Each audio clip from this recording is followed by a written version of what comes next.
Waliya cikin marubuta da 'yan fim. A yayin da manyan matan jaruman Kannywood ke gasar zuwa ƙasashen ƙetare don yawon shakatawa, a yayin da mazan ke gasar nuna manyan motoci na alfarma da wayoyin salula na kece reni, ita kuwa uwar marayu, uwar zawarawa, uwar marasa gata, uwar marasa lafiya, wato Real Fauziya D. Suleiman, hankalinta ne ya tashi domin ganin darekta na 10 wanda a baya ya shahara a matsayin intelligent director, amma ya shafe sama da shekara 10 yana walagigi kamar wani mahaukaci. A ƙarshe Fauziya D. Suleiman da babu irinta a cikin masana'antar Kannywood, asibitin ƙwararru na Malam Aminu Kano don ba shi ɗaukin gaggawa. Allah ya dafa ya rufe asiri ya ƙara miki imani da nisan kwana. Hoton da kuke ganin nan shine babban darekta wanda ya shahara, wato Ashiru na 10. Allah ya ba shi lafiya.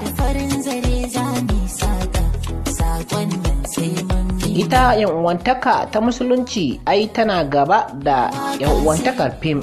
Hakika kula da rashin lafiyan Ashiru na 10 ba kan 'yan wasa kadai take ba, duk musulmi na da hakki bisa dan uwa ko makwabci da ya fada cikin wani garare, matukar yana da damar yin hakan.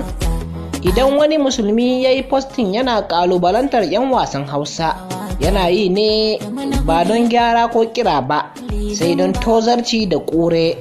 Shin ina 'yan uwan Ashiru na 10? Ina waɗanda suka taso tare, abokai da abokan karatu? Ina makwabtansa da mutanen da suke masallatan kamsu salawat da yake halartar? Duk ya aka tsallake waɗannan ake mayar da laifin kan 'yan wasan Hausa?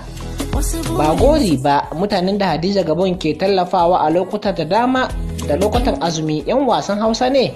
Ko kun taba ganin waɗanda Adam Zango ya taimakawa an haska su a TV? So idan kai musulmi ne wanda ya yi imani da Allah da ranar lahira, kuma kana ganin ya dace a taimake shi, sai ka yi ƙoƙari ka zama daga cikin masu taimako da ba masu yaya ta halin da ya shiga ba. Wannan ra'ayin babban marubucin nan, wato Awwal G. Dan Barno.